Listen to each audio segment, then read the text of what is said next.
If you are looking to start a business, you've probably already Googled it, you've probably already been on YouTube, and what you found is most people are going to tell you that you need to have this awesome idea and you need to provide value, and then they go right into how you can sell your product. But there are so many little details in between that they're not telling you.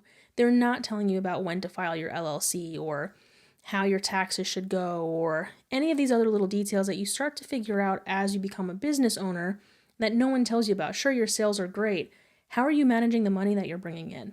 When is it time to grow? How do you, take advantage of all the tax credits? How do you get funding if you're looking to grow, specifically small business loans or grants? These are things that not a lot of these videos talk about.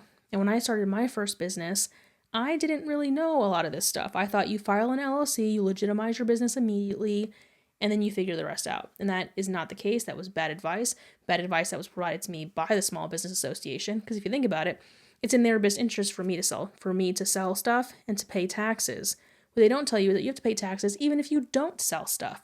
So today I'm going to walk you through from start to finish how to start and grow a business and all the little details in between that most people are not telling you. So let's get into it.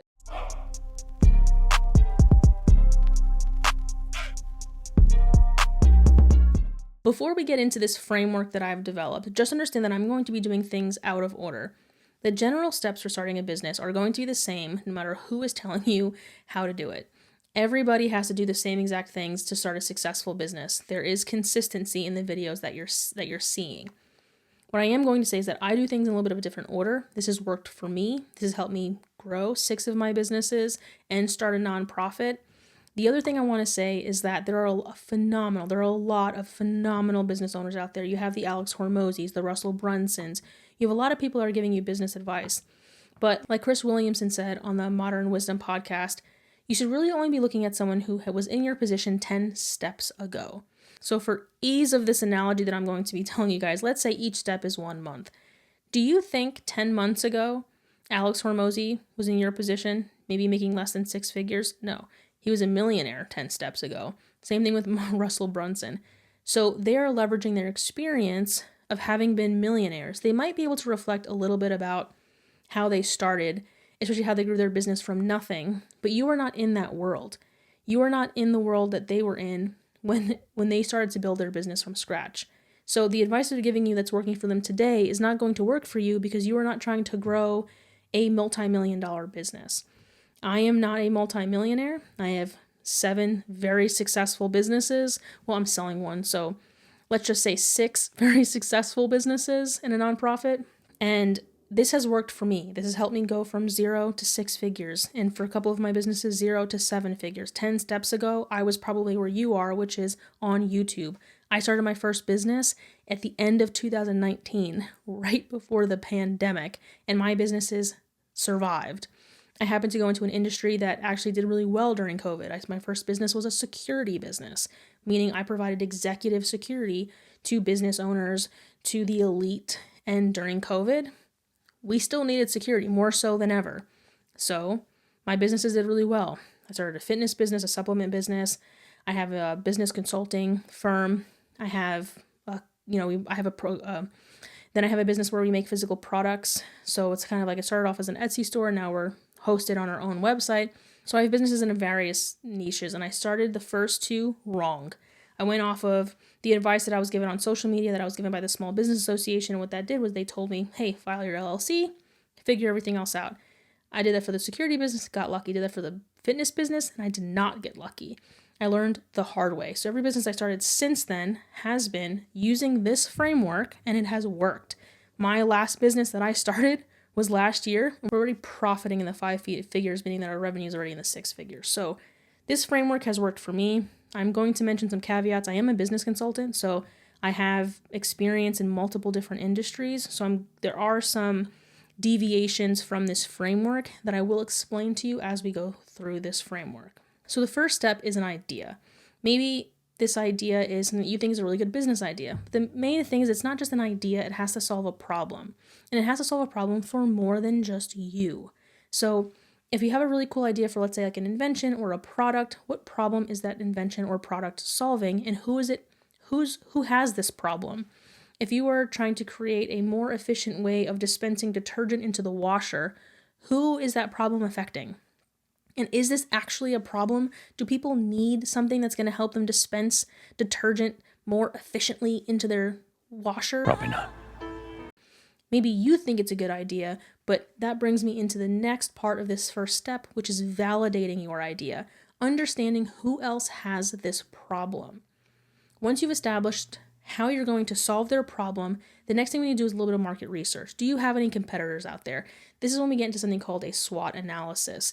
You're going to be doing all of this while you're validating this idea to understand if this is a really cool idea or are you just weird and thought of something weird. So this market research is going to understand, does anything like this exist? Is there anything that comes close to it?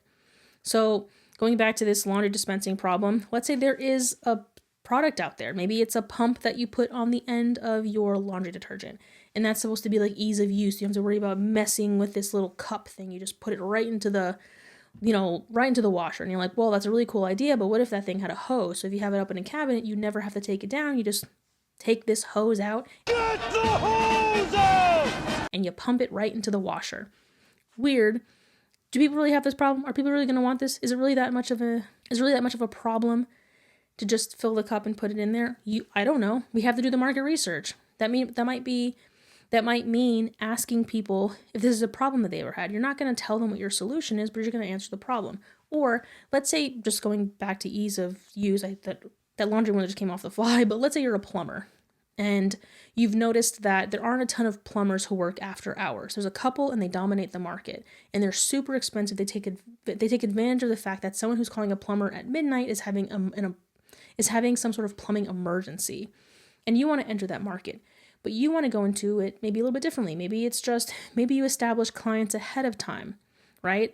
Maybe you say, hey, listen, if you set up an account with me and I'm your on-call plumber, you pay me $100 a year and I am guaranteed to come to your house when you call me, even if it's in the middle of Christmas dinner. So that's your idea. Then you go and look at your competitors. Okay, they're just 24/7. They're not guaranteeing anything. They're not always available. You look at their Google reviews, you look at their Yelp reviews, and you see the issues that people are having, but you also see the things that people like about this business. Like maybe they were there at the person's house in less than 15 minutes, or maybe they gave them a really good rate, or whatever the case is. You look at the good and the bad based on what the public is saying. So with that, you determine how your business is going to fare up against them and what is your unique perspective. The other thing that I want to mention is that around this time, when you're doing your idea validation and your market research, you want to understand who your target audience is. So if you're going to be an after-hours plumber, your target audience is probably going to be homeowners, unless you're going to go into like some sort of commercial thing and it's going to be apartment buildings. But who is a real client of an apartment building? The property manager. Okay, what's the demographic of the average property manager? Or if you're doing residential, what's the average population of homeowners? Most of the people who are handling this are going to be the husbands, right? So you're saying, okay, I need to appeal to middle-class men of this education level, of this ethnicity, or whatever the case is. You can get as specific as you want. I generally tried to narrow it down to like education level, age, and gender. So you can tell yourself, okay, I'm appealing to the types of people who own homes. And what do homeowners care about? I don't know. You have to go look. For me, I care about cost effectiveness, but doing things right. I don't want to have a cheap plumber come out who's not actually going to fix the problem. Either the problem gets worse, or the problem comes back and now I'm spending more money. So most homeowners are going to be paying attention to the cost of things, but also the quality of the work. So now that you've done your market research, you've validated your idea. It's not just some weird idea anymore. You've actually validated this thing. You've done the market research. You understand your competition. You understand the pain points of homeowners, which is things are really expensive, or, maybe there's only a couple to choose from, or maybe they took a long time. You understand the good and the bad, and now you can start to build your business. And this is when we get into business plans. I know there's going to be a lot of people out there who are like, oh, You don't need a business plan. You do need a business plan. And the reason why I say you need a business plan, it doesn't have to be anything fancy or like professionally done or like in this really awesome presentable format. The business plan is for you. It's not for you to give away. It's not for you to give to anybody else. Unless you're needing a business loan, then yeah, the business plan is going to be for the bank or the lender or whoever. But you need a business plan because it's going to force you to ask yourself the difficult questions. The difficult questions are going to be things like, what are the strengths? weaknesses and opportunities and threats of your business and in your market. If you're a plumber, there aren't a ton of threats other than maybe competition or maybe state regulations, or maybe if you're going into like the firearm industry, some of the threats to you and your business is going to be policy and regulations and laws that are passed. Are you in a state that is gun friendly? These are questions you have to ask. And a lot of people don't ask themselves these things because they've never been presented with the question. You can present yourselves the question by completing a business plan. Now, I have a ton of free business plan templates on my website. A lot of things I'm talking about right now can be found on my website. I also wrote a book about this on how to start a business. I also wrote a book about how to run a successful business and, master taxes as a small business owner. I'll leave a link to both those books in the description. This is kind of like a Cliff Notes version of those books. There's a lot more detail in the books, including, resources and links to specific things that I'm going to be talking about, which I'm not going to get too much into right now. But just understand, kind of going back to my point, that you need a business plan. There's a free template. That was my point of that. There's a free template on my website if you need help kind of putting together a business plan. The Small Business Association also has business plan templates because they require business plans if you're going to apply for a loan from them, or honestly from anywhere. So in this business plan, it's going to ask you not just about your idea. It's not going to ask you only about your SWOT analysis and understanding the market and your market research. It's going to ask you things about day-to-day operations. How do you plan on running this business? How much time do you plan on dedicating to it? Right now, you might think you're going to wing it, but don't wing it. Be consistent. Consistency is key to almost everything. Whether it's going to the gym or running a business, you need to be consistent. So this business plan is going to ask you things about that. What's your operational strategy? If you're, making and selling physical products, like I have an Etsy store, I'm making phone cases like this. If I'm going to be making, if I'm going to be making phone cases, maybe I make the cases on Wednesdays and I ship them out on Fridays, but I'm taking orders throughout the week, and everybody who places an order knows that orders are fulfilled within 7 to 10 business days. So come up with that, and that goes in your business plan, the operational strategy. It's also going to ask you things about like who's your target audience, and then understanding who your target audience is. Your business plan is going to ask you, well, how are you going to market to them? How are you going to put your business in front of them? Why are they going to buy from my Etsy store or utilize your plumbing service when there's a million others out there? What makes you different, and how are you going to get your business in front of them to tell them how different and how amazing your business is? That's also a part of your business plan. Your business plan is going to force you to answer the hard questions. It's going to force you to plan. It's what it's called. It's a business plan. Yo, duh. It's what is your plan? Generally, business plan is going to probably be done every year, I recommend. If your business is fast-paced and growing constantly, you might need to update your business plan every quarter, biannually, however you want. The other thing your business plan is going to ask you, usually at the bottom, usually it's the last thing, once you've figured out how your business is going to run, how you're going to market it, once you've done your industry and market research, once you've done all of that, you're going to get to the financial part of it. How much is it going to cost you to run this business? And don't think about paying anything out of pocket. Write down everything, from office supplies to raw materials. You can put an advertising budget in there if you want. I don't really recommend that initially. We want to try to grow your business organically in the beginning because ad spend can start to add up. But that financial analysis is going to see how much it's going to cost you to run that business, maybe month to month, right? What's your overhead costs? And then how much money do you think you're going to make? And that question is answered based on market research. So I had a client who was going into the wine industry and, knew what he was doing, had been working in this industry for a really long time, was getting $1 million in funding from a bank, and thought that he was not going to be negative the first year, thought that he was going to make millions of dollars the first year. And it's like, how do you think you're going to enter this brand new market and get all of these clients when your competitors, every single one of your competitors is over 20 years old? They've been in the industry 20 years and they have clients they've been working with for decades. Yes, you might be the new face, and maybe some of those clients are disgruntled and don't want to work with them anymore and have only been working with them because they've been forced to because they're the only person in the market. You enter the market as a fresh face, you might steal some of that business. But there is a high probability that you could be negative in the first year, and you have to plan for that. A lot of businesses try to grow too fast, try to do too much too fast, and that's why you're in the negative. The plan that I'm teaching you right now is to keep you in the positive, even in the first year. So in that financial analysis, you're going to figure out what your overhead cost is.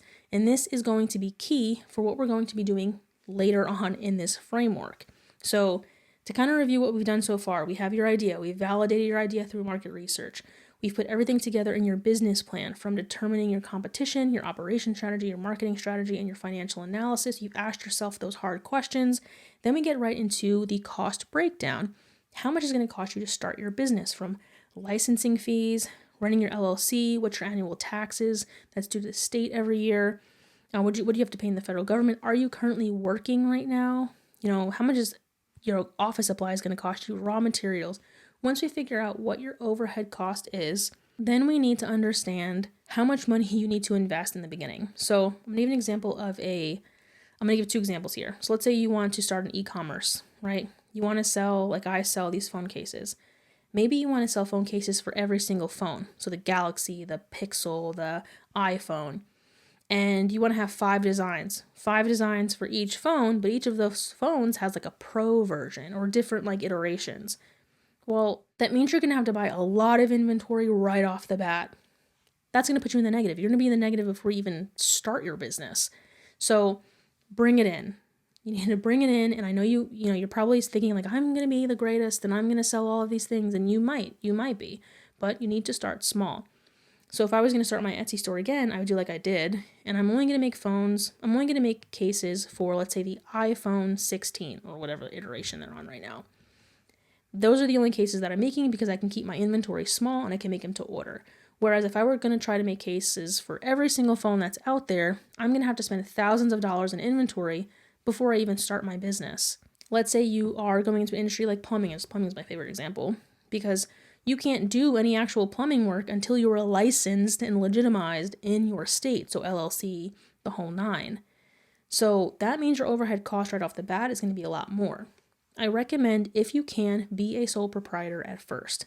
And I can't wait to see what people are going to say about that. But keep your overhead small. If an LLC is meant to protect you, it's limited liability. You're limiting the liability that's on you as the business owner. So if you're not going into some crazy high risk, high liability industry, like if I'm making cell phones, it's pretty low liability.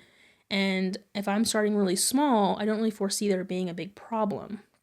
Start small and defer the LLC till later on. And this is the piece that kind of makes my framework a little bit different, is because a lot of people will have you get to this point and immediately file your LLC. Well, the clock starts when you file your LLC. The state, the federal government are like, cool, you're a business now, you owe us money. They don't waste any time. They don't care how much money your business is making. You could be in the negative. They don't care. They want their taxes. Especially in the state of California, it's not prorated. So if you start your business November 1st, they want their taxes by December 31st. And it's $800, so it doesn't make any sense. So if you're going to start your business in October, wait until January to file your LLC, or wait until you can afford the tax costs. So if you're like, okay, I need to put away $90 every month for taxes, can you afford that right now in your overhead? And the answer is probably going to be no, because you're making $0. You're just starting your business. So when your business picks up and you can afford to, pay that money in the taxes, and you're not, risking any sort of liability, you could potentially defer that. Yes, you're going to be a sole proprietor. Yes, you're going to pay a higher tax rate right now, but what's going to cost you more money? To file your LLC and pay taxes, or to pay the 15.3% in income tax? Like, what is going to... You have to figure that out, and I can't answer that question for you because I don't know what your business is. So you need to see what's going to be worth it. Is it cheaper for you just to pay the full income tax right now? Or is it cheaper for you to file your LLC and pay state and federal taxes for your business? Now, if you file your LLC, there's a lot more tax breaks, including that 15.3% becomes 50% write-offable. Write-offable? That's not a freaking word. But that's not a word. You can write off 50% of that. So, and I talked about that in another video. Basically, you have to weigh, there's a little bit of a decision that you have to make as a business owner to determine whether or not that is the route you want to take. I recommend starting off as a sole proprietor for as long as you can, and then getting your LLC, depending on, that cost analysis. Now, you need to figure out, do you need capital to start your business? If you need capital and it requires you to go to a bank or an investor, I would just be aware they're going to base it off of your income and your credit score. So if you're not bringing in any money or enough money, or if you don't have a good credit score, chances are you're not going to get a loan from a bank. Chances are you're not going to really be the ideal candidate from an investor. So you need to figure out how you are going to self-fund this. And for a lot of people, that's the best way to go. Unless you have somebody who can help you with grant writing without spending a ton of money on an actual grant writer, or if you yourself want to take a stab at it. But a lot of grants, they're going to want to have you, like I know some of the grants that I've applied for and have actually gotten the money from or were awarded funding. They wanted a video. They want to learn more about my business. But if your business is just starting off, you're very high risk. Chances are people are not going to want to give you their money. Mostly because a lot of these companies who give out grants, they market with that. They say that they gave $1 million to small businesses. And look at all of the small businesses that are doing really well with the money that we gave them. You're not going to be an ideal candidate for them, even in that sense. Same thing with a bank. So you want to figure out how you can self-fund, which is why I always recommend that you start small, right? I can make cell phones for every single cell phone that's out there, but can I afford it? When I'm just starting out an Etsy store, maybe I start with one phone, maybe one design, and then as people start to buy those things, as they start to generate revenue, then I say, okay, if I go up to maybe I do the iPhone 15 and the iPhone 15 Pro, how much more is that going to cost me in overhead? Can I afford that right now? Will I still be in the positive? Every decision you make has to be extremely strategic and put these things in your business plan. So maybe you say, I'm only going to make cases for iPhone 16 up until I can make $500 a month in profit. Once I get to $500 a month in profit, then I can introduce a second product and give yourself a few choices. Maybe all of a sudden Galaxy S23s are doing really well, and that is the next product that you offer, because you want to broaden the people that you're selling to. It's not just iPhones, but maybe also Galaxies. So you put that in your business plan. At $500, I'm going to introduce either the iPhone 16 Pro or the Samsung Galaxy S23 or the Google Pixel. These are the things you're going to work into your business plan. And maybe give yourself a couple of landmarks. Maybe after you make $500 a month in profit, maybe say, okay, at $750 in profit, I'm going to bring in 3 new products.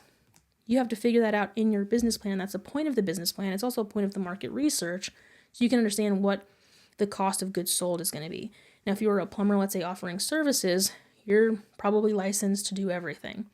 So what you're going to limit yourself in is potentially, what service are you actually going to offer? If someone calls you because they need you to change out the drain in their sink, which is something that I just did, now maybe it's not worth it for you to go out there and do that, because you know that you need to make at least $100 per call in order to cover your overhead of your licensing and your insurance and all that other stuff. So you say, well, it's not worth it for me to go out there because I charge $70 an hour and that job's going to take me 15 minutes. I'm not going to charge them. Maybe you charge them the full hour and they're like, do I want to pay $100 for somebody to spend 15 minutes here? It's not worth it for you. It's not worth it for them. So maybe you find a way to package that in with something else. Maybe you say, hey, listen, I have to charge you a minimum of $70, but this is going to be a quick job. So I tell you what, I'm going to hook you up right now. And, you work it in a way where you can make a deal out of it. And you can still have a client who thinks like, oh man, this guy's really hooking me up, or this girl's really hooking me up, and they refer you. So it's a part of that networking piece, which is the next step. You need to spread the word, but spreading the word is more than just posting on social media and ad spend. You need to actually get out there, and getting out there can mean telling your network of people what you're doing. And that might be, hey, letting them know ahead of time, building up the anticipation. This is going to be part of your marketing strategy. Marketing and networking should go hand in hand. So you're going to tell the people that you work with, or maybe tell your family and friends that you're going to be starting a business, and maybe you do start that social media page, and instead of just being super salesy and like just trying to collect money right away, provide a ton of value. If you're going to be making a bunch of cell phone cases, maybe do a ton of behind the scenes stuff. Or if you're going to be a plumber who knows that it's a waste of time for you to go and change someone's drain because it's going to take you 2 seconds to do, but no one's going to pay as much as you need to charge them. So you make a video showing people how to change the drain. You build your social media following, and you provide a ton of value to them. So yeah, it wasn't worth it for you to go out there and change that drain, but now you have a step-by-step video that people are going to save and refer to and share with their friends. When they actually do need something, they're going to say, oh yeah, there was that one guy who taught me how to change my drain and it worked. I'm going to call him because I know he's local and he can help me. And maybe you end up building a social media following where you start to actually monetize, and that video is now going to make you some money. So networking is also kind of that providing value piece. Notice how we haven't even gotten into LLC stuff yet, or tax stuff. We haven't even touched that yet. We're literally just still building the business. And a lot of this can be done in a matter of weeks. I'm not talking months here. honestly, if you sit down and you go through and you develop your idea, you do your market research, you build your business plan, if you're doing all of these things, that can take you the span of a week. And then you can get into everything else over the next couple of weeks by providing value to people. But the key here, again, is consistency. So in your operation strategy, in your marketing strategy, you should have put something in there of how many videos you're going to post, or, where's your niche? A lot of homeowners hang out on Nextdoor. They hang out on local, Facebook pages for their town or their community. That's where they hang out. So you need to figure out where they hang out. So if you're a plumber, homeowners hang out on Facebook. They hang out on Nextdoor. They hang out on community pages. How do you take your business and put it in front of them? And by putting your business in front of them, which I said earlier, is by providing value. You're not just putting a business ad in front of them. You're providing value and putting the value in front of them. You are not asking them for anything yet. And yes, I can get into marketing all day. You should build an email list. You should start a website and have them go to your website and sign up for your email list. And maybe you make some guides and things for them. Or maybe you send them things that aren't on social media. Or maybe you send them things that you're going to post on social media, but they get it ahead of time. Little things like that. You're providing value. You're networking. You're putting your name out there. And yes, you can make a logo and you can do all of those other things. Branding is important. So if you want to pair this networking and marketing with branding, which is a good idea, so people get familiarized with your logo and they recognize it, it's something that they trust. At that point, sure. If you want to start branding, absolutely go for it. But when you start branding, you need to determine whether or not you need to protect yourself. Do you need to file a trademark? Do you need to file a copyright? Do you need to do any of those things to protect your business? That, right now, would be the time to figure that out. Again, these are questions that are also asked in your business plan. I only touched on a couple of things in a business plan, but patenting and all of those other things are going to be a part of your business plan. Do you need that? If you do, now's the time, right? As you're networking or before you network, now's the time to do all of that stuff. So you have that protection, you have that branding, that logo, that slogan, and all of that other stuff ahead of time. Part of that is also going to be like your website. Website is a big part of branding and marketing, so that's going to go in there as well. Up until now, you have developed a phenomenal foundation for your business. And this is important because a lot of the videos out there, a lot of the articles that are out there, a lot of the things that I have read and I have watched tell you about how to generate a ton of money, but you're like throwing money at nothing. There's no structure there. There's no foundation. So you're just throwing your money into the ocean for no fucking reason. So this is how you build a foundation. This way, when you throw your money is landing into the bank or into a big old pot of money. It's not going into the ether. So now is when we decide if we want to file an LLC. If you've gotten up to this point and you're in an industry that requires a license before you can start working, like plumbing, like contracting. Well, in the state of California, you can do contracting work of no more than $500 before you're required to have a license and insurance and all of that other stuff. So for you, you have to file an LLC right now. You have to do these things. You might have to do these things before you even start networking, and that's the caveat to this framework. But let's say you're an Etsy store. When you're ready to file your LLC, based on what you've planned in your business plan, which was, when I start making $750, I can introduce 2 products, but I can also file my LLC because now I can afford to pay the taxes. Now is when you do that. Now is when you file your LLC. I highly recommend you look at when taxes are due. So if they are due calendar year, wait until January 1st to file your LLC. If they're prorated, so if you file in the middle of the year, let's say you file in June, then you only have to pay 6 months worth of taxes. Cool. Figure that out on your state. Most states are calendar year. They want their taxes by December 31st. It streamlines everything. So for me, I'm like, why would I start my business in July and still have to pay a full year worth of taxes, even though I wasn't in business the first, 7 months? Now is the time to figure that out, and now is the time to file your LLC if you've worked that into your business plan. If not, if it's already required and you've already done that, then you're good. You've checked this step off. And again, if you're going into a business that has high risk, high liability, now you file your LLC before you start doing any of those things because you want to protect yourself. You want to make sure that your assets are protected, things that you've built up until now are protected. And last but not least is growth. So these things should be done, these decisions should be made within the first year. If your business is not growing, if your marketing is not working, if you're not getting clients, you need to go back to the drawing board. I have a ton of videos on this. I have a ton of articles on this on my website. I also have books that I've written that talk about how to go back and analyze. Everything that you do, you should be collecting metrics. So when you actually start your business You should be understanding your metrics. So if you've identified middle-aged white dudes in a rich neighborhood who have PhDs or college diplomas or rich daddies, if you've determined that that is your target audience, when you put your marketing out there, when you put your social media posts up there, is that who you're reaching? If not, then you need to go back to the drawing board. And I'll give you an example. When I started my fitness company, I primarily worked with women, mostly because when I personally went out there to go find a personal trainer, I found a bunch of college bros who had no formal education in the physical fitness industry. I had a wild, extensive background in medicine, which is different than physical fitness, 100%, but I couldn't find anybody who prioritized what I was prioritizing, which was stress management, sleep, and nutrition. Everybody out there wanted me just to hit the iron. They wanted me just in the gym. I couldn't find anybody who matched my priorities. And when I talked to other people, when I did my market research and idea validation, I realized there were a lot of other women in that boat. So when I got my personal training certification, I had a bunch of science degrees and degrees in medicine and overall health nutrition.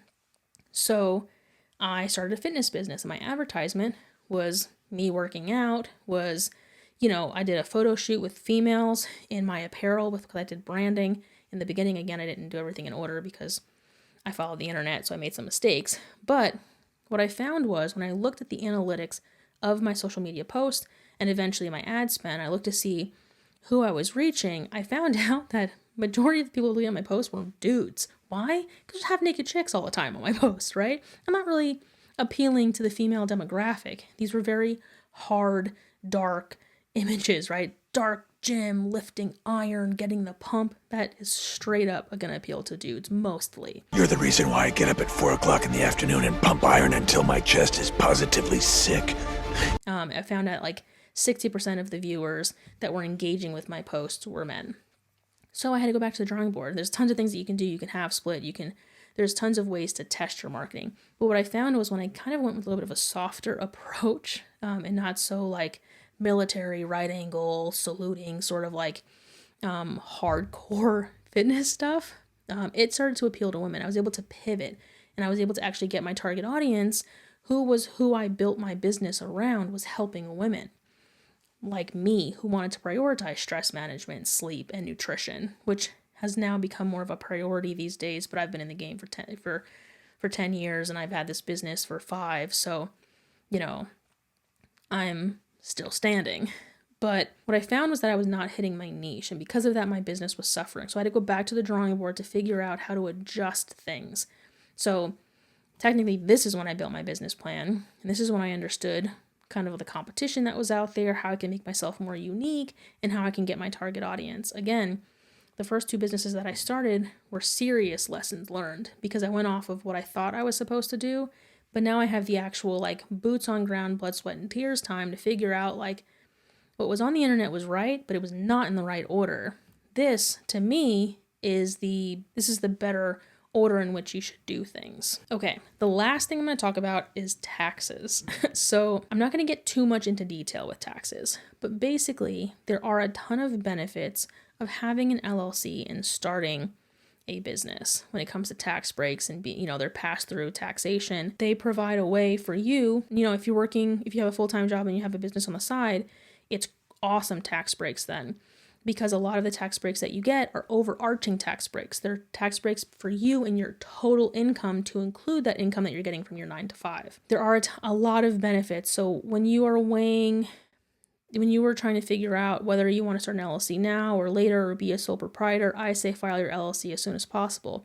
And the whole like S Corp thing and C Corp thing, those are ways to file. They're not business structures. And in my opinion, at least in California, you shouldn't even be considering an S Corp until you're making at least $40,000 in profit per year. Because there are a lot of things that you have to pay. It's a higher cost to have an S Corp to file those sorts of taxes, but the tax breaks are awesome. But the tax breaks don't get awesome until you're at least making $40K in profits. Until then, having an S Corp is just kind of pointless. It's not really designed for the startup. Whereas an LLC, that structure, that individual business model is more so what's going to benefit you right now. When you start bringing in money, you consider S corps, and obviously C corps is more of a corporation thing, and that's a topic for another day. So I hope that makes sense. I hope this framework makes sense. I went through it really quickly. Again, I have a ton of information on my website, free information. I also have 2 books that I wrote, so that's also out there. Should you want kind of a more in-depth guide. Now, the book is also available for e-download. If you just want it on your phone, you can buy it from Amazon. Those things exist. I think this framework makes more sense. If you have any questions or comments, feel free to leave them in the comments. I'll answer them. I'll go through and answer as many questions as I can. And I just want to say, I'm not shooting from the hip here. I have a master's and a doctorate in business. I own several businesses. This is not just someone coming to you with a college education saying, I know how to start a business. I've done it. I've done it several times. I've sold a few businesses along the way. This is the best way to do things. Yes. Hey guys, I wanted to interrupt this video real quick and remind you that my free guide, Wellness, Wisdom, and Warfare, A Veteran's Guide for Mastering Life, is now available for download using the link in the description, or if you go to my website, jessieverga.com/free guide, or it's under the podcast tab, you can download it for absolutely free. It's over 60 pages of just tips and tricks and things to help my veterans out there master their health, master their fitness, master their mental and spiritual health, just things that I've learned through my journey as just a veteran and that I've learned as an educator and as a professional in multiple fields, as an entrepreneur. I put all these things in one place and I've put it together for absolutely free. So again, link is in the description, or if you head to my website, jessieverga.com, you can download it for absolutely free. I've only been in business for about 6 years at this point, but my business is still going. We made it through COVID and I'm making a ton of money from it. So take what you can from this video. If you have any questions, again, let me know in the comments.